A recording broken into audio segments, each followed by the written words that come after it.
Good morning students. આજના વિડીયોમાં આપણે અર્થભેદ વિશે અભ્યાસ કરીશું. અર્થભેદ એટલે કે એક જ શબ્દના જુદા જુદા અર્થ થતા હોય. એમાં એવું પણ હોય કે જોડણીને કારણે પણ અર્થભેદ જોવા મળતો હોય છે. જોડણીને કારણે અર્થભેદ ઉચ્ચાર આપણે સરખો કરતા હોઈએ પણ એનો અર્થ અલગ થતો હોય ત્યારે આપણને જ્યારે વાક્ય રચના જે અર્થ પ્રગટ કરવા માટે આપણે વાક્ય લખ્યું હોય એ વાક્યનો અર્થ કંઈક અલગ જ થાય છે.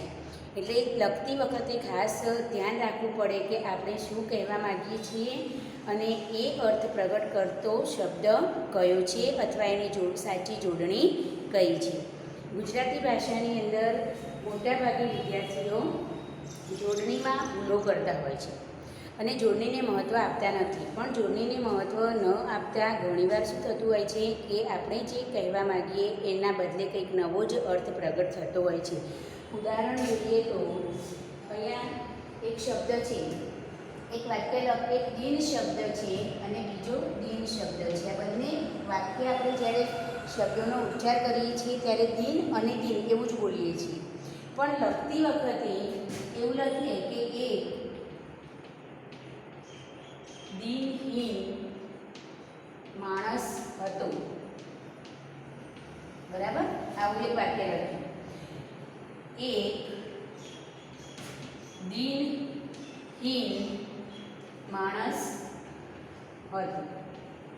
આવું આપણે બે વાક્યો લખ્યા. આવું તમને સમજાવું છું કે ભાઈ જોડણીને કારણે જે અર્થભેદ થતો હોય છે એને આપણે લખતી વખતે ધ્યાન નથી આપતા ત્યારે એનો અર્થ કેવી રીતે બદલાઈ જતો હોય છે એની સમજ આપું છું. તો અહીંયા દિન શબ્દ જે છે એનો અર્થ થશે ઘડી અને અહીંયા જે દિન શબ્દ છે એનો અર્થ થશે દિવસ. હવે આ બંને જે શબ્દો છે દિન અને દિન બોલીએ છીએ ત્યારે આપણને બંને શબ્દો કેવા લાગે છે? સરખા. પરંતુ જ્યારે વાક્યની અંદર આ દિન આપણે વાપરીએ તો આ વાક્ય સાચું બનશે કે એક દિનહીન માણસ હતો, એટલે કે એક ગરીબ માણસ હતો. પણ અહીંયા એક દિનહીન માણસ હતો તો અહીંયા જે આપણે દિન લખ્યું છે એનો મતલબ થશે દિવસ. તો એક દિવસહીન માણસ હતો એવું વાક્ય બને. સમજી શક્યા તમે કે અહીંયા આ દિન છે તો એક ગરીબ માણસ હતો એવું આપણે આ વાક્યનો અર્થ સ્પષ્ટ જોઈ શકીએ છીએ. જ્યારે બીજા વાક્યની અંદર આ દિન લખતા અસ્વરીવાળું દિન લખતા વાક્ય કંઈક જુદો જ અર્થ પ્રગટ કરે છે કે એક દિવસહીન માણસ હતો.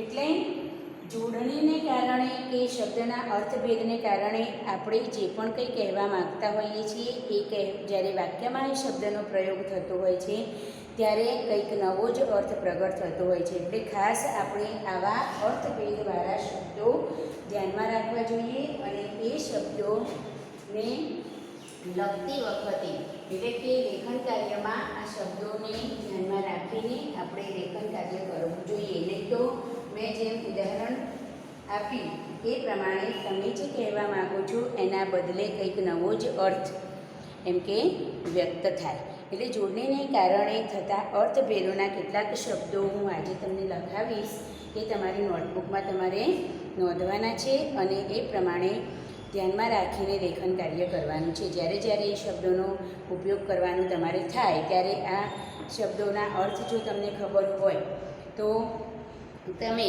એમાં સારી રીતે લખી શકો અને ભૂલ રહિત તમારું લખાણ બની શકે. બરાબર, તો તમે મારી સાથે સાથે નોટબુકમાં લખતા રહેશો.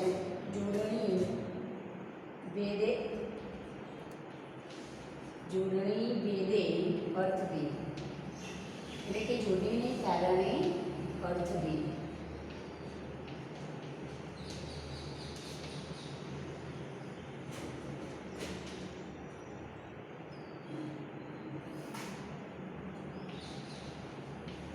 અકસ્માત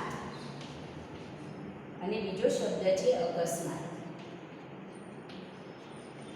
અહીંયા ત ખોડો આપેલો છે અને અહીંયા ત ખોડો આપેલો નથી. બંનેનો અર્થ એકાએક અણધારી. એકાએક આનો અર્થ થશે અણધારી. અણધાર્યું અથવા અણધાર્યો બનાવ. અણધાર્યો બનાવ. બીજો શબ્દ છે અફળ.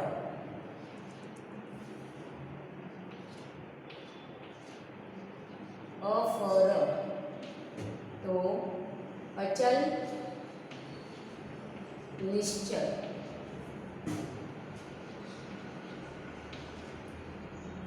અને અફળ, અહીંયા ર છે અને અહીંયા અળ છે.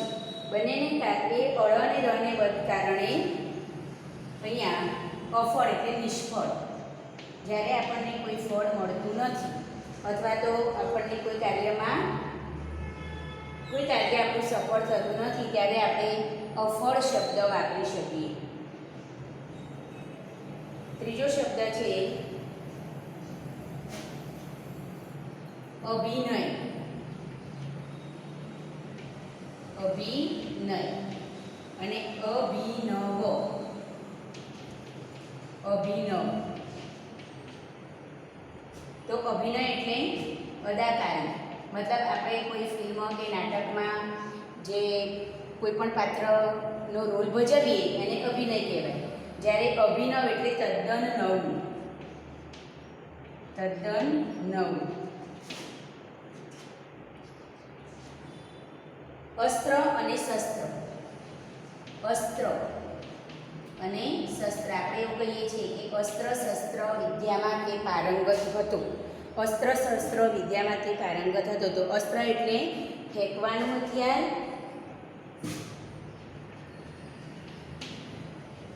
ફેંકવાનું હથિયાર.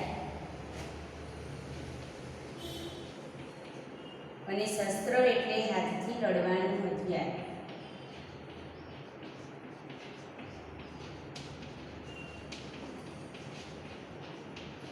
દાખલા તરીકે ભાલો તો ફેંકવાનું હથિયાર છે અને તલવાર એ હાથથી લડવાનું હથિયાર છે. એટલે અસ્ત્ર શસ્ત્ર વિદ્યા માટે પારંગત હતો એવું આપણે ઘણીવાર વાક્યમાં પ્રયોગ કરતા હોઈએ છીએ. પછી આકરું અને આકડું.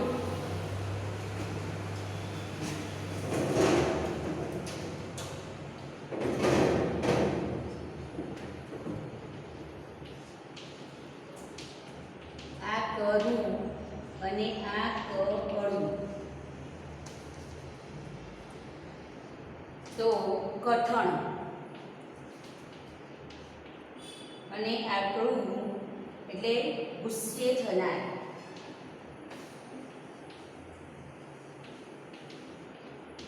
આપણે શું કહીએ કે એનો સ્વભાવ આકરો છે તો એમાં અળ વપરાય. અને તોડી શકાય એવું ના હોય તો કંઈ કઠણ શબ્દ હોય તો એના માટે કોઈ કઠણ વસ્તુ હોય તો એના માટે આકરું શબ્દ વાપરે. એમાં ર વપરાય. બરાબર. આ ર એટલે કાળજી અને આળ એટલે આરો. વાંસળીએ ગોપીએ વાંસળી પર આળ ચડાવ્યું એમાં આળ આવે. અને આળ એટલે કાળજી. કાળજી એટલે ન્યાયાધીશ. પછી ઇનામ એટલે બક્ષિસ અને ઈમાન એટલે પ્રામાણિકતા. હવે શબ્દો જ્યારે લખીએ છીએ ત્યારે એક શબ્દ મતલબ આગળ પાછળ શબ્દો કેટલાકના થઈ જાય. પ્રામાણિક લખતા હોય અને પ્રમાણિત. પછી પરમાણ એ પ્રમાણે જ્યારે શબ્દો એક સરખા હોય છે એ વખતે લખતા એક શબ્દ એક અક્ષર આગળ પાછળ થઈ જાય તો પણ એનો અર્થ ભેદ થઈ જતો હોય છે. ઇનામ એટલે બક્ષિસ. આપણે કંઈક સારું એવું પરફોર્મન્સ કર્યું હોય અને એમાં આપણો નંબર આવીને આપણને જે ભેટ આપવામાં આવે એને ઇનામ કહેવાય. અને ઈમાન ઈમાન અહીંયા મ આગળ આવી ગયું. નામ અને અહીંયા માન. ઈમાન પ્રામાણિકતા. યારી હે ઈમાન મેરા એવું આપણે સોંગ તમે સાંભળતા હશે. યારી હે ઈમાન મેરા યાર મેરી જિંદગી. પ્રામાણિકતા.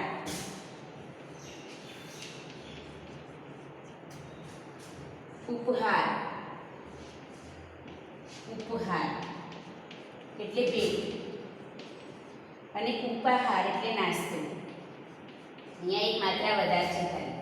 ઉપહાર એટલે ભેટ અને ઉપાહાર એટલે નાસ્તો.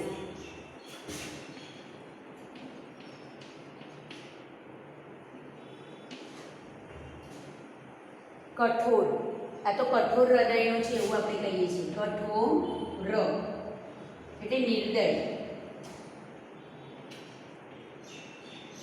એ કઠણ શબ્દ પણ ચાલે એમાં. અને કઠોળ એટલે ખાવા માટે અનાજ, ધાન્યની અંદર જેનો સમાવેશ થાય છે તે એક પ્રકારનું અનાજ.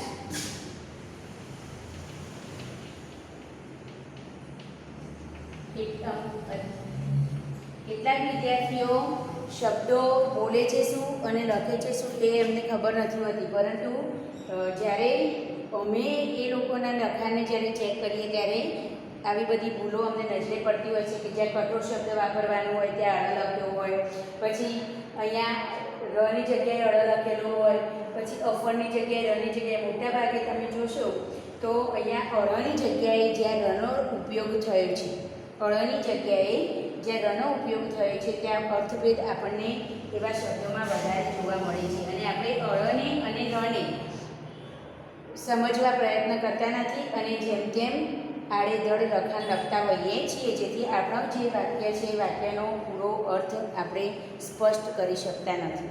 એટલે આવી ભૂલ ન થાય એનું ખાસ ધ્યાન રાખવાનું. અપેક્ષા અને ઉપેક્ષા.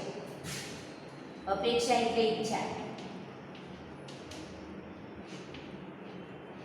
કે મને તમારી પાસે આવી અપેક્ષા નહોતી, અથવા મને તમારી પાસે આવી અપેક્ષા છે. પિતાજીએ પુત્ર પાસે પોતાની અપેક્ષા વ્યક્ત કરી.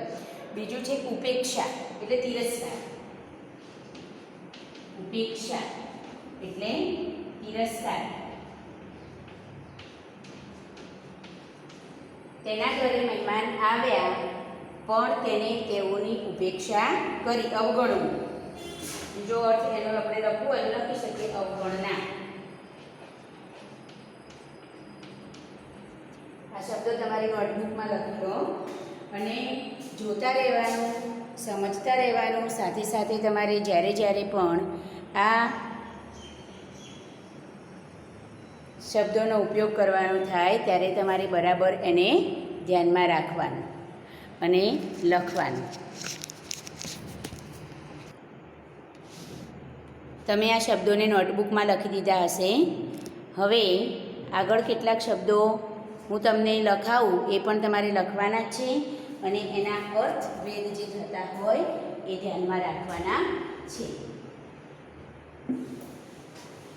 કારણ કે આમાં તો અસંખ્ય શબ્દો છે, પણ જ્યારે પરીક્ષામાં પછી પૂછાય, પરીક્ષામાં એવું પૂછાય કે આપેલા શબ્દોનો અર્થભેદ સ્પષ્ટ કરો, એ વખતે તમારે એક શબ્દને એટલે કે બંને શબ્દો આપેલા હોય, બંને શબ્દોની સામે એના અર્થ લખવાના હોય છે. એટલે ખાસ ધ્યાન રાખવાનું. અને અભ્યાસ કરતી વખતે કે જ્યારે પણ તમે લેખન કાર્ય કરતા હોવ કે કોઈ પાઠ વાંચતા હોવ કે કંઈ બી કરતા હોવ, એ વખતે આવા શબ્દો જ્યારે આવતા હોય ત્યારે તમારે એ શબ્દોને ધ્યાનમાં રાખીને લેખન કાર્ય કરવાનું છે. અબજ.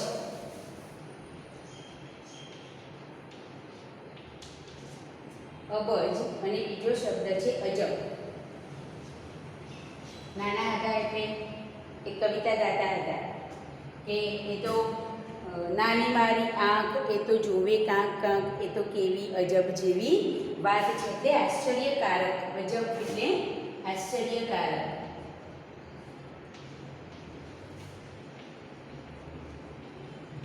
અને અબજ એટલે 100 કરોડ દર્શાવતી સંખ્યા. 100 કરોડ આપણે દર્શાવતી સંખ્યા એવું કહીએ તો અબજોપતિ છે. પણ અબજોપતિ બોલવાની જગ્યાએ એ અજબોપતિ છે એવું બોલીએ તો પણ ખોટું પડે, કારણ કે પછી એનો અર્થ તો થઈ જાય આશ્ચર્યજનક. તો એ આશ્ચર્યજનક પતિ છે એવું થઈ જાય ને, અર્થ આખો એનો શું થઈ જાય, ચેન્જ થઈ જાય. એટલે બોલતી વખતે, લખતી વખતે ખાસ ધ્યાન. પછી અલી. અલી એટલે ભમરું. હસ્વઈ વાળું અલી આવશે તો ભમરું, ભ્રમર. અને અલી એટલે સખી. ઘણીવાર કાવ્યની અંદર તમે અલી શબ્દનો પ્રયોગ થયેલો જોયો હોય છે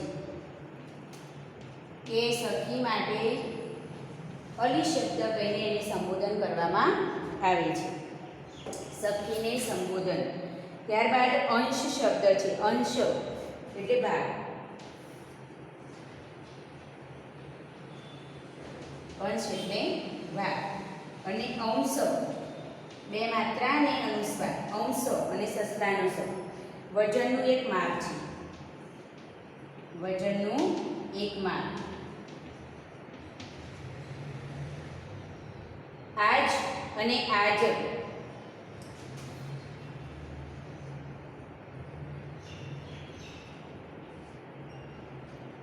આજ સખી મારે ઘેર આનંદ એટલે આજે. અને આ જ અહીંયા બંને સાથે લખ્યું આપણે. આ જ શબ્દ શું કર્યો? સાથે લખ્યો. જ્યારે અહીંયા આપણે સહેજ છૂટો પાડ્યો. આ જ તો નિપાત તરીકે શબ્દ વપરાયો છે. આ પ્લસ નિપાત જ. અને આપણે નિપાત કેવી રીતે આપણે લખીએ છીએ વાક્યની અંદર એ પણ તમને ખ્યાલ છે કે નિપાત જ્યારે લખતા હોઈએ ત્યારે નિપાતની અંદર આપણે શબ્દથી છૂટો પાડતા હોઈએ છીએ. અને એટલે તો આજ એ આજે અર્થ થશે. અને આ અને જ જ્યારે અલગ લખવામાં આવે ત્યારે એનો નિપાત તરીકે ઉપયોગ થયો છે. એટલે નિપાત શબ્દથી અલગ લખાય. એટલે આ જ એ જના અર્થમાં એટલે કે નિપાતના અર્થમાં વપરાય છે. આગળ આપણે જોઈએ તો આરસ અને આળસ. આ રસ આપણા ઘરમાં આરસના પથ્થર આપણે નખાઈએ, મંદિર બનાવવું હોય તો આરસનું બનાવીએ તો એ સંગે મરમર પથ્થર છે. સંગે મરમર. અને આળસ. આળસ તો બધામાં હોય જ છે. આપણા બધામાં સવારે ઉઠવાની વાત આવે એટલે આપણને આળસ આવે એટલે સુસ્તી. તો અહીંયા પણ ર અને અળને કારણે આપણને અર્થભેદ જોવા એટલે શબ્દના જોડીના કારણે આપણને અર્થભેદ જોવા મળે છે. આગળ આપણે શબ્દ જોઈએ તો ઉદર અને ઉંદર. હવે અનુસ્વારને જેમ લોકો મહત્વ નથી આપતા કે અનુસ્વારમાં શું. તો અહીંયા જુઓ બંને શબ્દો આપણને સરખા લાગશે અને પછી પેન જેમને તેમ મૂકી દઈએ આપણે. અને ખાસ ધ્યાન આપીએ નહીં કે ક્યાં અનુસ્વાર કરવાનું છે અને ક્યાં કરવાનું નથી. તો અહીંયા ઉદર એટલે પેટ થાય અને ઉંદર એટલે એક પ્રાણી છે. બરાબર. તો અનુસ્વારને કારણે આપણે ભૂલ કરતા હોઈએ છીએ. અનુસ્વારને મહત્વ આપતા નથી. કેટલાક વિદ્યાર્થીઓના લખાણ તો હું જોઉં ને નિબંધ ચેક કરતી હોઉં કે એવું, તો એમાં તમે જુઓ તો અનુસ્વાર નહીં, વિરામચિહ્નો નહીં આવા. અને રસવઈ હોય એટલે કે વિરામચિહ્નો માત્રાઓ મૂકી હોય, એમાં હસવઈની જગ્યાએ દીર્ઘઈ કરી હોય. એટલું લખાણ ખરાબ હોય છે. એટલું કોઈ રીતે એમનું લખાણ શુદ્ધ નથી હોતું. તો આવા વિદ્યાર્થીઓ ખાસ ધ્યાન રાખે કે લખતી વખતે જોડણી ભેદને કારણે અર્થભેદ થતો હોય છે. અને એ અર્થ આપણે જે કહેવા માંગીએ એ અર્થ પ્રગટ કરતા શબ્દનો જ ઉપયોગ લેખન કાર્યમાં કરે. આગળ શબ્દ છે ઉછળવું અને ઉછળવું.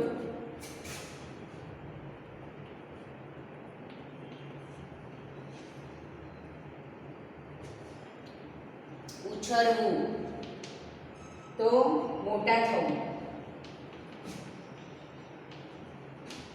અને ઉછળવું એટલે કૂદવું. ઉછળ કૂદ કરી રહ્યો છે આપણે એવું કહીએ કે એ આજે ખુશીનો મારે બહુ જ ઉછળ કૂદ કરી રહ્યો છે. તો કૂદવું. અને ઉછળવું એટલે એમનો ઉછેર આ લોકોએ કર્યો. એમનો ઉછેર અમારા ઘરે થયો.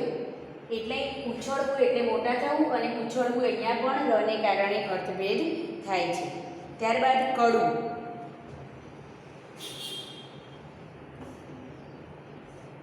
કડું તો હાથનું ઘરેણું. આપણે હાથે પહેરવા માટે એમ કે કડું કરાવે તો એમાં અનુસ્વાર આવશે. બરાબર. કડું એટલે હાથનું ઘરેણું. અને કડું એમાં અનુસ્વાર લખવાનો નથી. એટલે એક પ્રકારની ઔષધિ છે.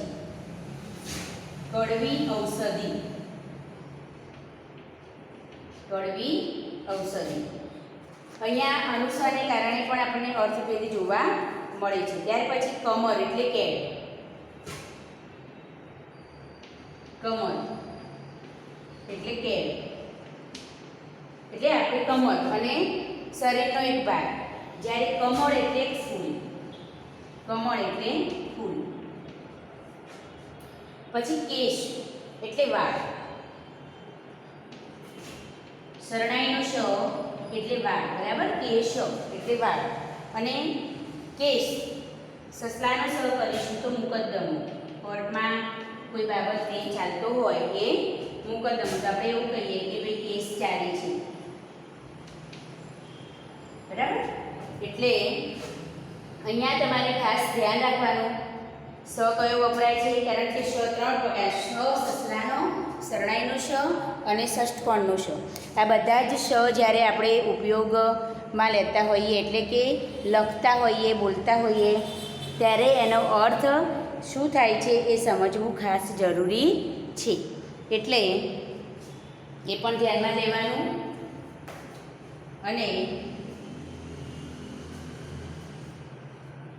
મોટાભાગના શબ્દો તો યાદ રહી જાય એવા છે, છતાં તમારે એનું પુનરાવર્તન કરતા રહેવાનું, જેથી તમે સારી રીતે એને યાદ રાખી શકો અને તમારા લેખન કાર્યને સિદ્ધ કરી શકો, અથવા શુદ્ધ રીતે તમે લેખન કાર્ય કરી શકો.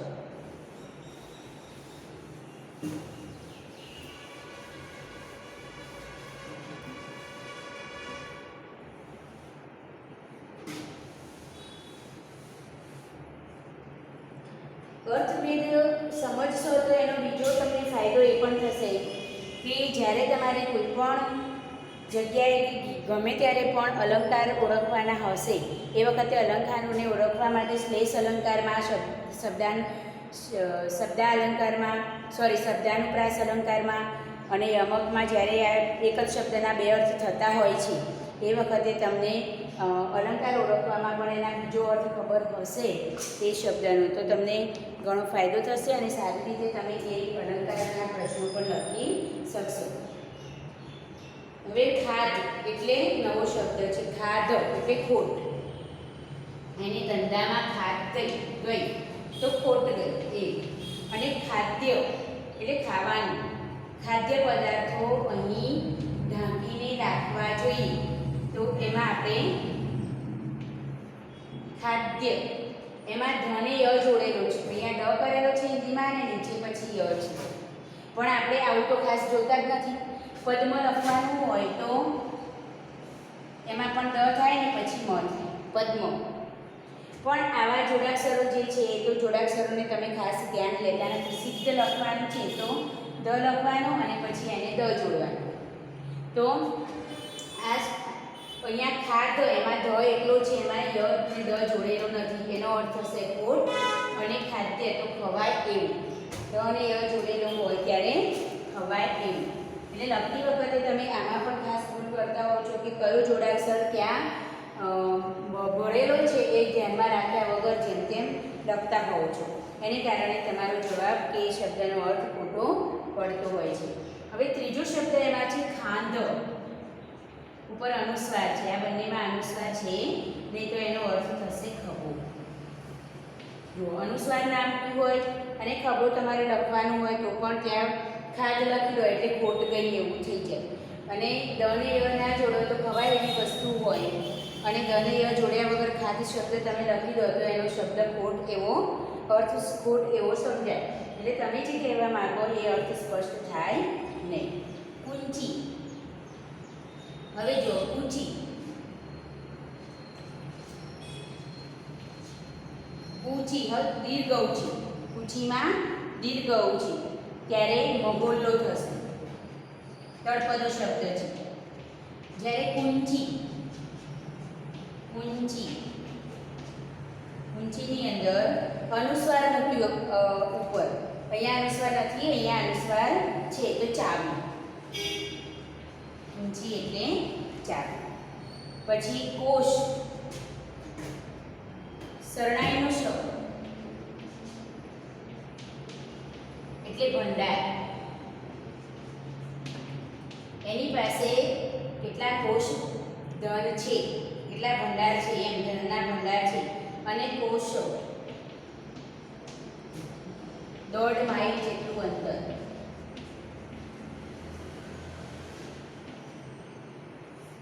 એટલે બીજો શબ્દ કહીએ ગાઉ.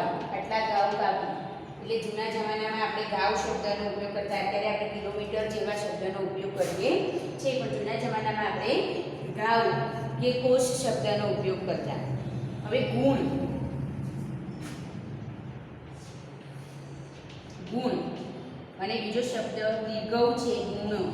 તો અહીંયા ગુણ એટલે મૂળ લક્ષણ. એનામાં કેવા ગુણો છે? સારા લક્ષણો છે એવું કહીએ છીએ.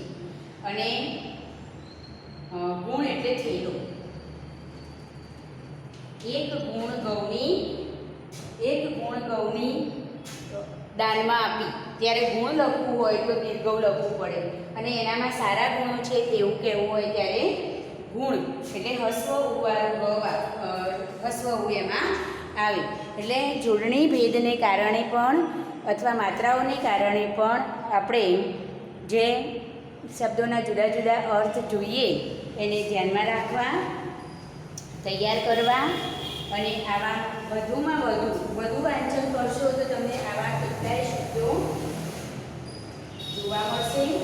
તેથી વાંચન કરવાથી તમારા જ્ઞાનમાં વધારો થઈ શકે. એટલે વાંચતા રહેવું એવું જરૂરી નથી કે આપણા અભ્યાસક્રમમાં આવતા પુસ્તકોનું જ આપણે વાંચન કરવું.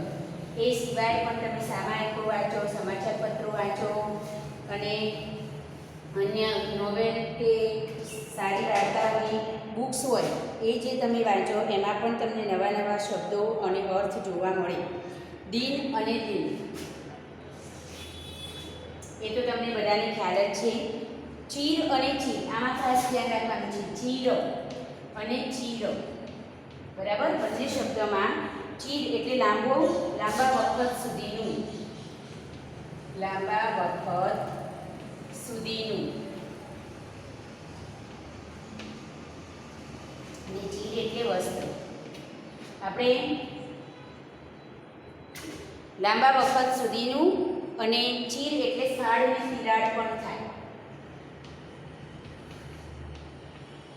શેરડીની ચીર કરીને આપો એવું આપણે કહીએ. નાના છોકરાની શેરડીની ચીર કરીને આપો તો એની ફાડ કરીને આપો એટલે બે ભાગ કરીને આપો.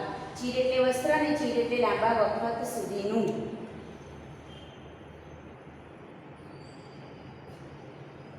કોઈની કંકોત્રી છપાવી હોય તો એમાં એવું આપણે લખતા હોઈએ છીએ કે ચીરકાલ સુધી. પછી ચોરી અને ચોરી.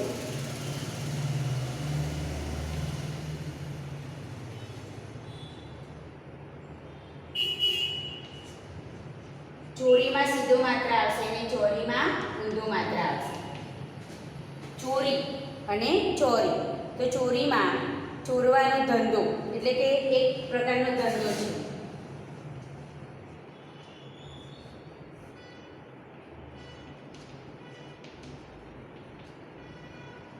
અને ચોરી એટલે લગ્ન મંડપ.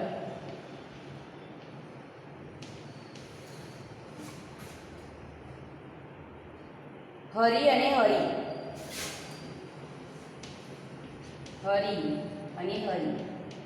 તો હરી એટલે વિષ્ણુ ભગવાન અને હરી એટલે ઘોડો સિંહ થાય, અને મનને હરી લેવું એવું પણ થાય. હરી એટલે ભગવાન. એમાં ભગવાન વિષ્ણુ માટે આપણે હરિ શબ્દ વાપરીએ છીએ. ભગવાન વિષ્ણુ અને વિષ્ણુ. અહીંયા હરિ એટલે મન હરી લેવું, મોહિત કરવું. સિંહ પણ થાય. હરિ એટલે સિંહ, અને એક બીજો અર્થ છે હરિનો ઘોડો.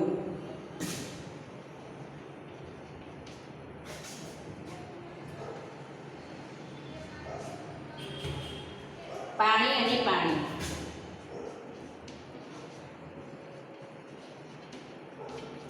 જળ. પાણી એટલે જળ અને પાણી એટલે હાથ. પાણી એટલે હાથ. આગળ શબ્દ છે મિલ અને મિલ. સોરી, મિલ અને મિલ.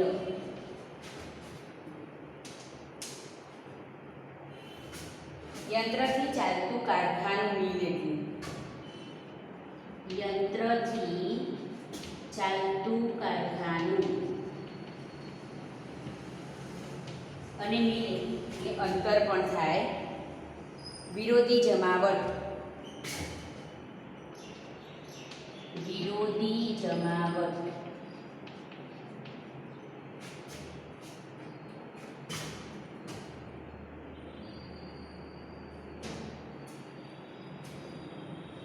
એક શબ્દ છે પિતા. 30 નંબરમાં પિતા એટલે પિતાજી આપણા.